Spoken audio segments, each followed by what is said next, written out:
nice to meet some of you again. Some of you maybe not before.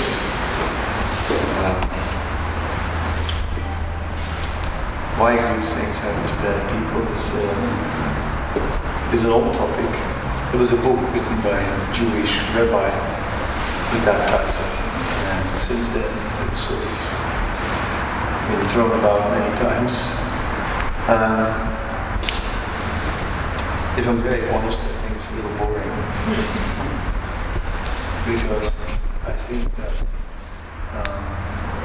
it's someone who cannot accept basically why is this happening to me, and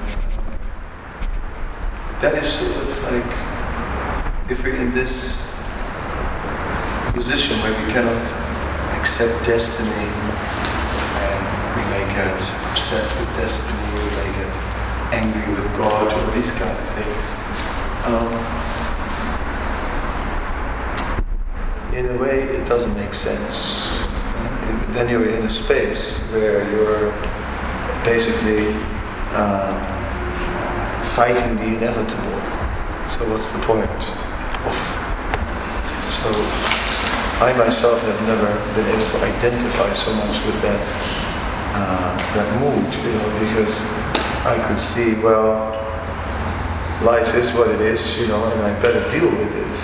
I better do something about it. So for me, the question was not why do bad things happen to good people?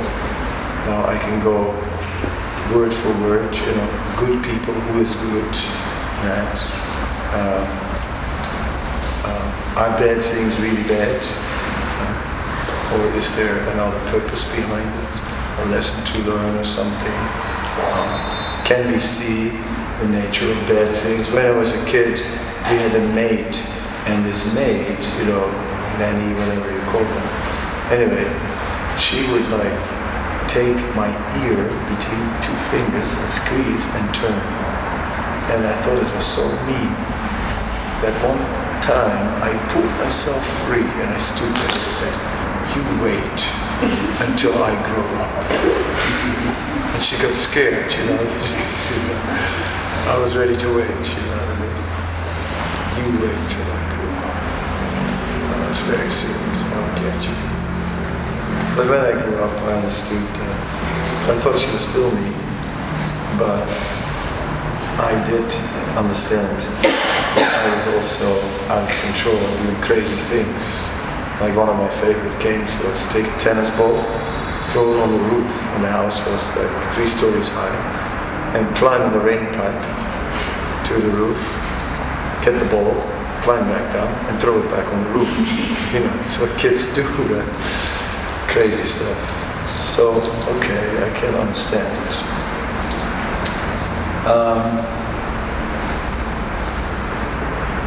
So, are things this in answer to are things really bad? We may not see why things are happening, but maybe there's a greater purpose behind it. Okay, so I'm more interested in not why do bad things happen, but something more pragmatic. What do we do about it? How do we fix it? That's to me better spend energy. If we start to spend our energy into why is always happening to me, get into some mode of lamentation, and a useless lamentation, sorry to say, because it won't change anything. So I'd rather see a positive attitude and say, well, let's get a handle on this. So that's more or less, that's the approach of the Bhagavad-gita. The Bhagavad-gita, in the first chapter, there's Arjuna. He's on a battlefield, and his family members are divided over 2 sides of the army. So imagine, you have 2 armies, you're ready to really start a war, and your family is divided over this army. It's a problem. So Arjuna was supposed to fight. Is it what's the point? I mean, nobody's going to win here. and I'm going to lose. Why would I fight? Because no matter who wins, some of my family members will be killed. So this is not really the kind of war I want to be part of. Quite understandable.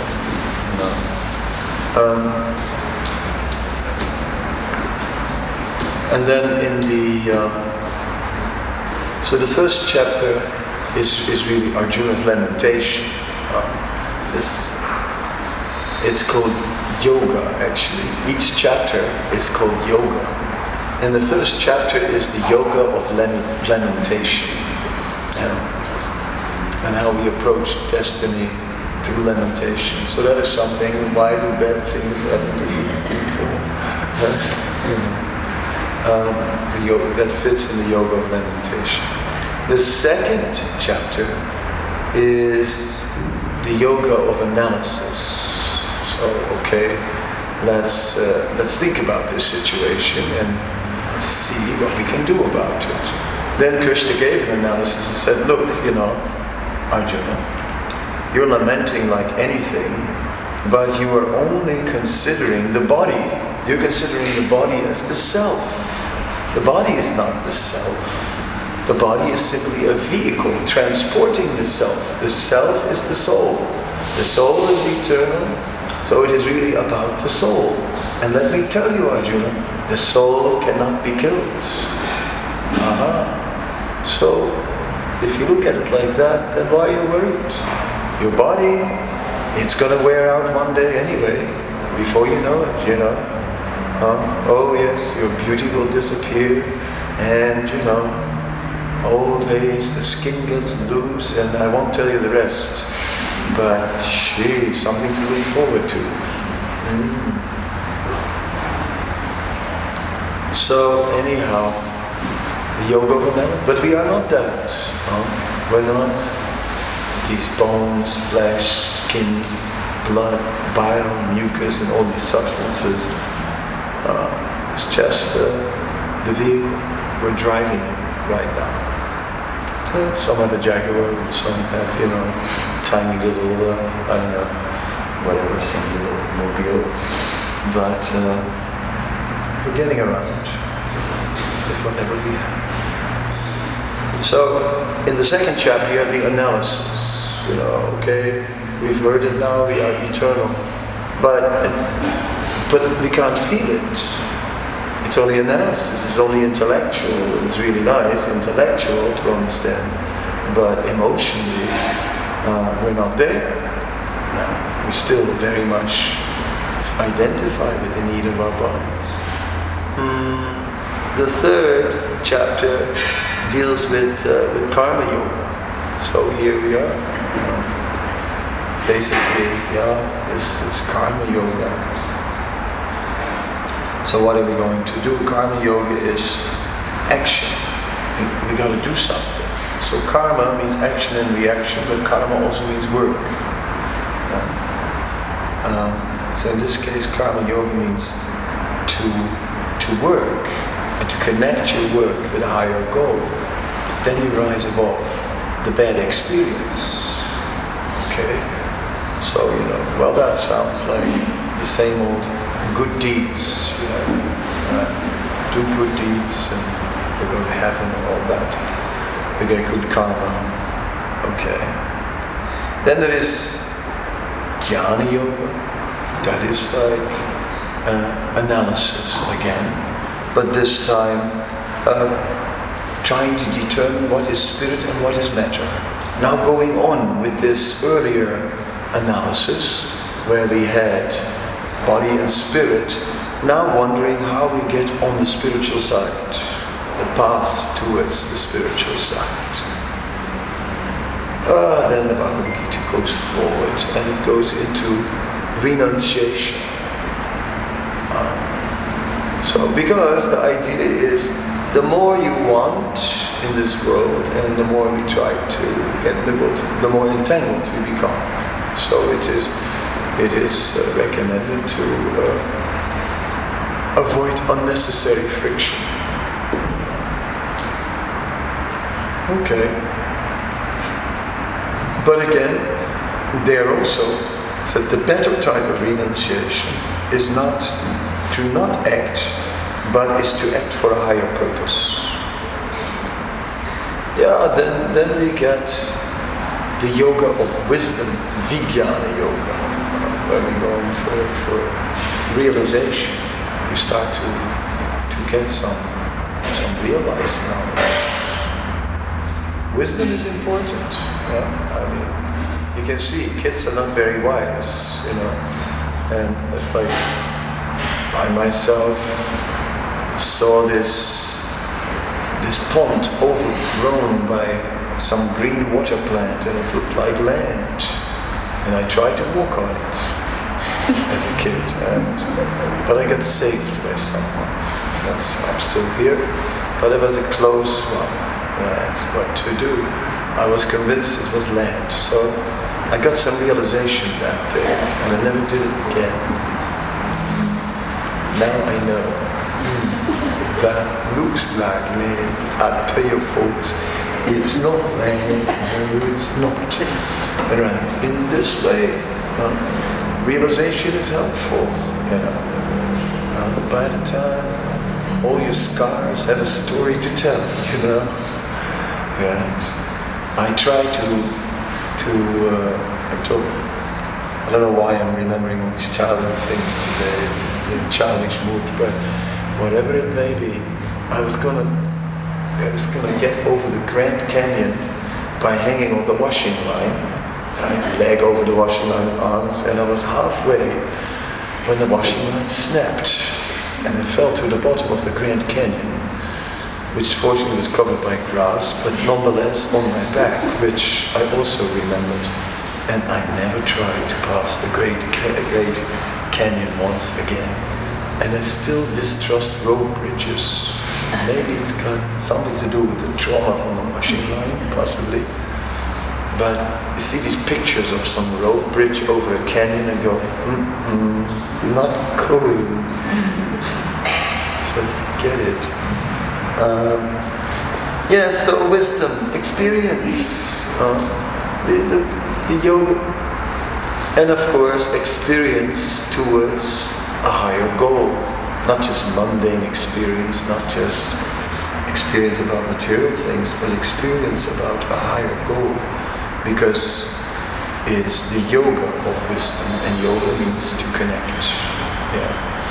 Well, then we move on to the yoga of devotion. So this is pretty good. Yoga of devotion makes a lot of sense, because that yoga of devotion is really making us give our best in every situation, where we try our best.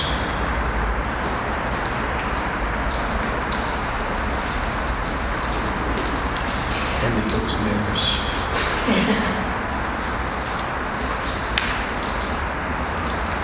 Here we go, the goodies.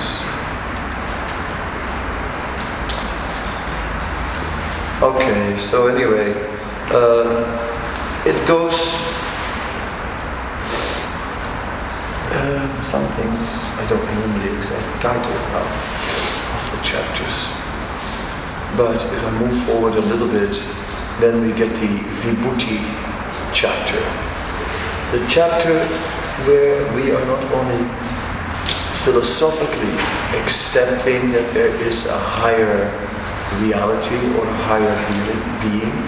Philosophically means that yes, we accept the possibility. This could be, this is within the realm of possibility. So we can't, no matter how much you argue, there is no God because there is no proof. You can also reverse the argument and say there is no proof that there is no God. Right? So in this way, one cannot really, an atheist in one sense, if I meet an atheist, a hardcore one, I would go like, congratulations. Congratulations. I'm so happy to find a believer. it's so rare today, to just find someone who really believes, in something like that. I mean, most people, they just don't know, that's sort of the age, right?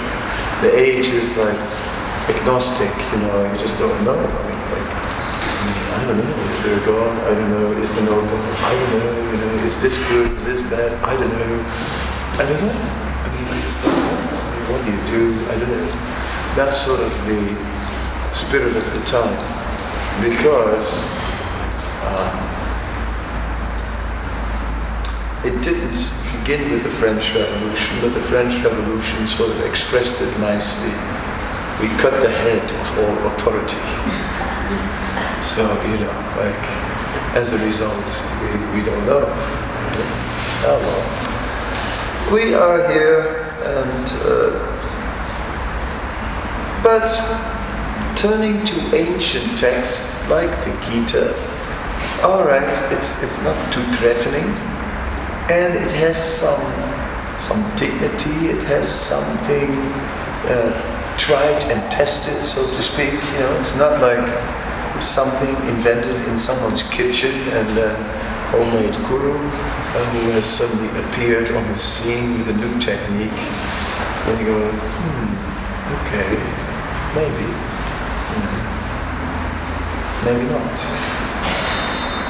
The Bhagavad-gita, kind of, many have over the centuries looked at the Bhagavad-gita, looked at themselves through the Bhagavad-gita, and looked at the Supreme through the Bhagavad-gita, looked at the gap between the two, and looked at the solutions the Bhagavad-gita offered to connect. And by connecting with the Supreme, we are rising above the state of lamentation. Why is life not happening? Why is it not the way I would want it to be? Why do bad things happen to good people? Back to the lamentation. So in that way, the Bhagavad-gita is powerful, and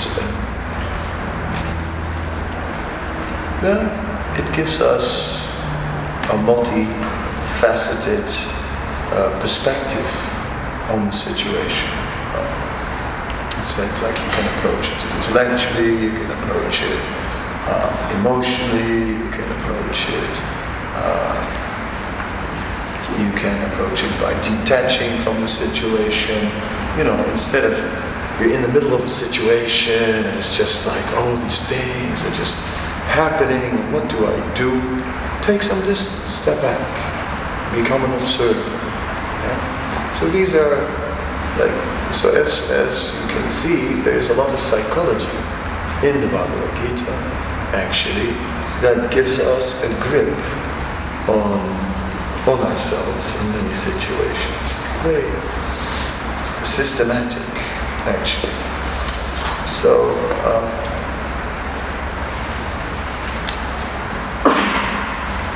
as I said, in the 10th chapter, it is described how divinity is spilling over into the mundane.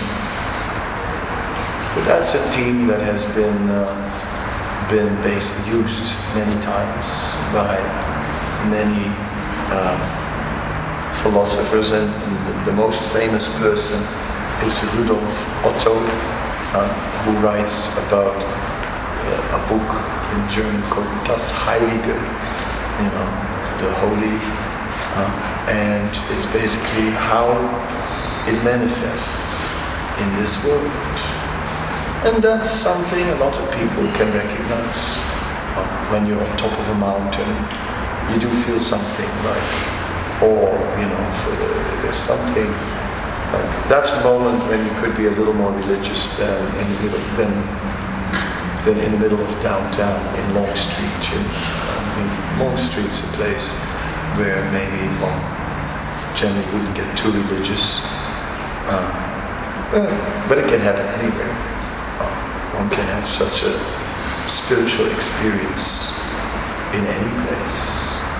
So sometimes the spiritual addresses itself to us. When I was a kid in the Netherlands, when I was 10, the ocean froze. I mean, it's only happened once in my lifetime. But it really completely froze. And there were these ice chunks on the beach, like 5 meters high all over the place. And some bays, there were cars driving on the sea, and it was, that was no longer like, that was like, whoa. Is there somebody in control of all this? I was thinking then. It was,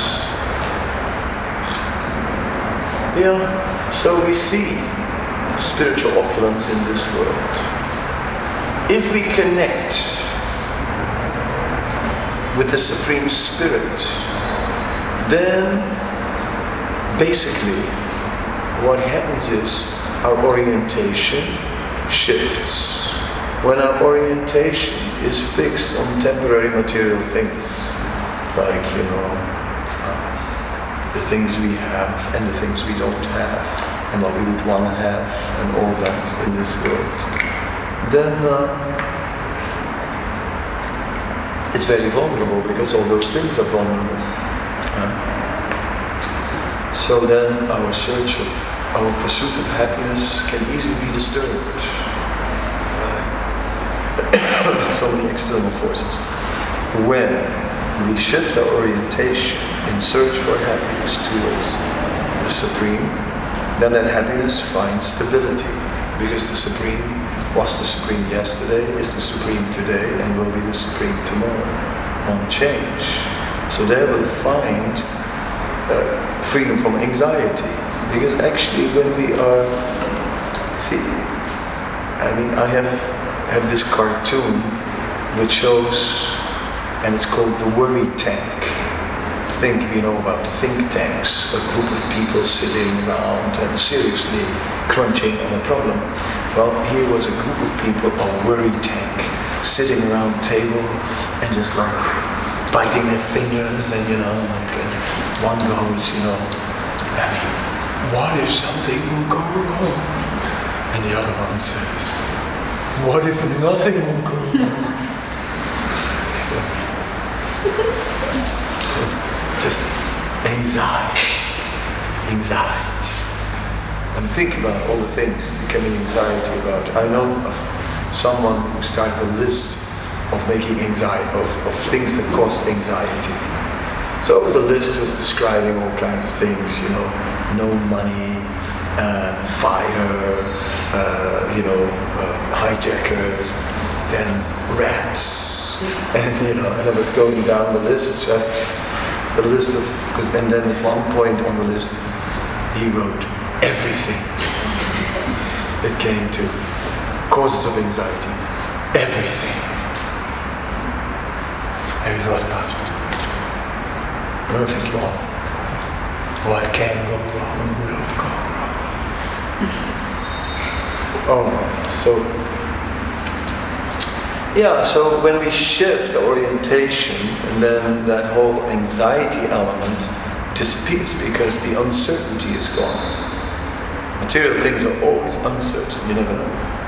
But there on that spiritual element, there is no uncertainty. It is what it is. If it exists, of course. That's another question. That we have to resolve then, whether it exists or not. Now, so the God question, whether God exists or not, can be also approached in different ways. One way is, well, I'm not sure if he exists or not. Therefore, I'll just do nothing about religion or spirituality, because I don't know if he exists or not. Why? And until I know, I just will do nothing about it. That's one approach. Another approach is like, well, let's just suspend our disbelief and try it out and see what happens. Let's go on an adventure. Get in the canoe and go down the river and see what will come. And paddling along, one may actually experience something.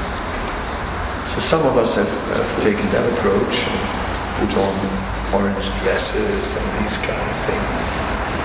Say, let's try the experiment. Because you can't wait forever. And you never figure it out. Does he exist? Does he not exist? Does he exist? Does he not exist? Exist, not exist, exist, not exist. Just sew more buttons on the shirt.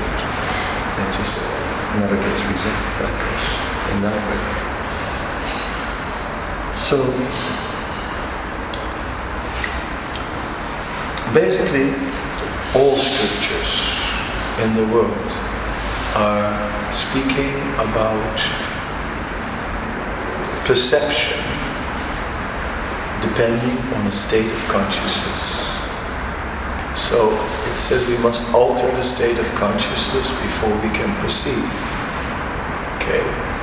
And they offer some techniques, some offer prayers, some offer giving in charity, some offer fasting and performing austerities and all these things. So all that is aiming at the same thing, to alter our consciousness. And it says that when the consciousness, when we are suffering from obsessions, everyone has a few obsessions. That's like, it's just life. It's like, it's okay, it's normal. Some people, they are habitual drinkers, they can't do this. They have to sneak one in, like before lunch, because they need that rush. After work, pack a whole bunch in, then they can talk. And without a drink, they can't really open up, can't really talk. They need it to open up. Just can be free and talk to everybody, joke, laugh.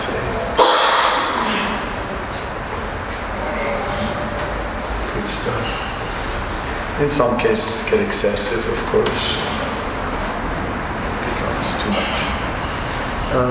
Others, they need to smoke something. Same way. To get some relief from obsession. Some people need to go to movies, right? To step up. Terrible movies, you know what I mean? Like monsters, zombies, vampires, all kinds of disgusting things, going on, which are so shocking that while you're watching there, and you hold the seat, you try to act cool. So, sit there like. And it's really good, such movies, because it makes you forget all those things that are burdening your mind. It works, it's a distraction for a little while. Get somebody there. Wow, I forgot everything about my life. That vampire. So, in this way, vampires are good. But this is these are not lasting solutions. It's just patchwork. So Bhagavad-gita is a lot deeper and is basically establishing a supreme person as the origin of things and so on.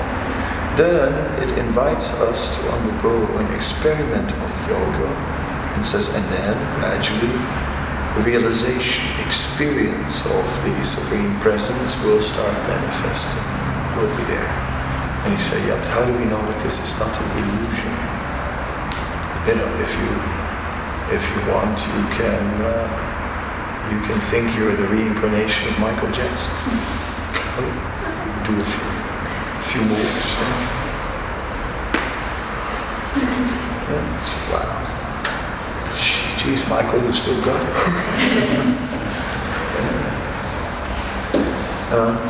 And it's like that, you know, like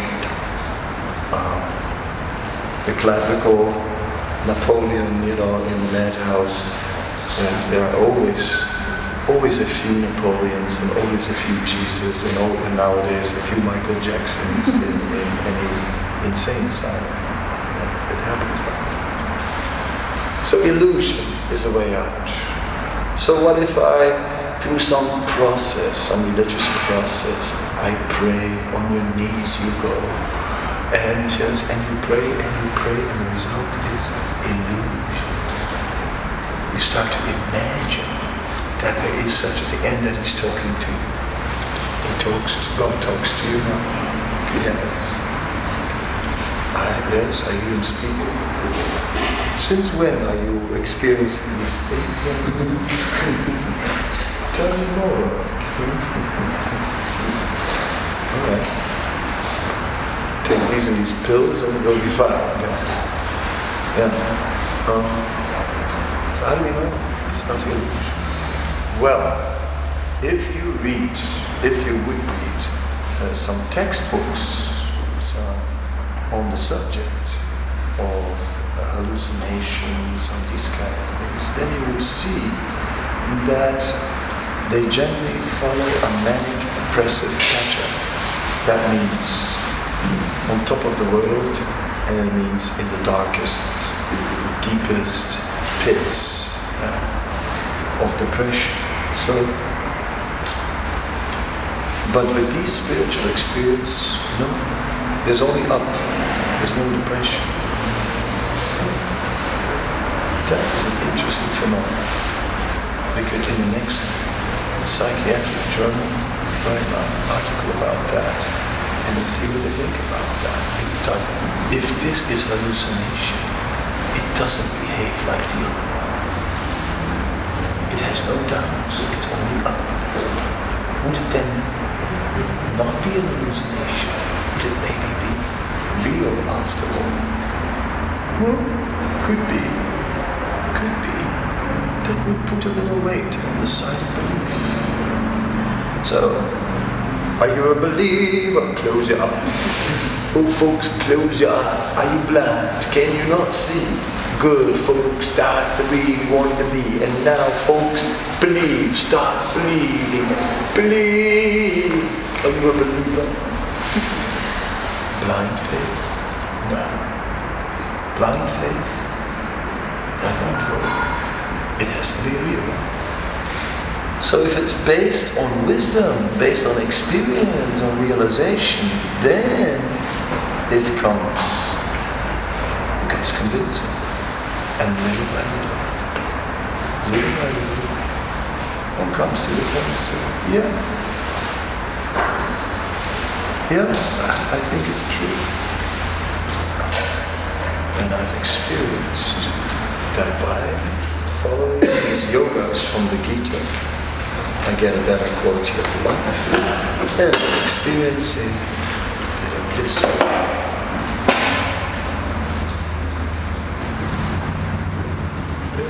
In this way, it looks like a good path to follow. Okay, that's my talk. And I've used too much time, I think. You all good, probably, isn't it? We could probably listen to you for hours. Thank you everyone for coming. I only got the tail end of the talk. Wow, it sounded very powerful.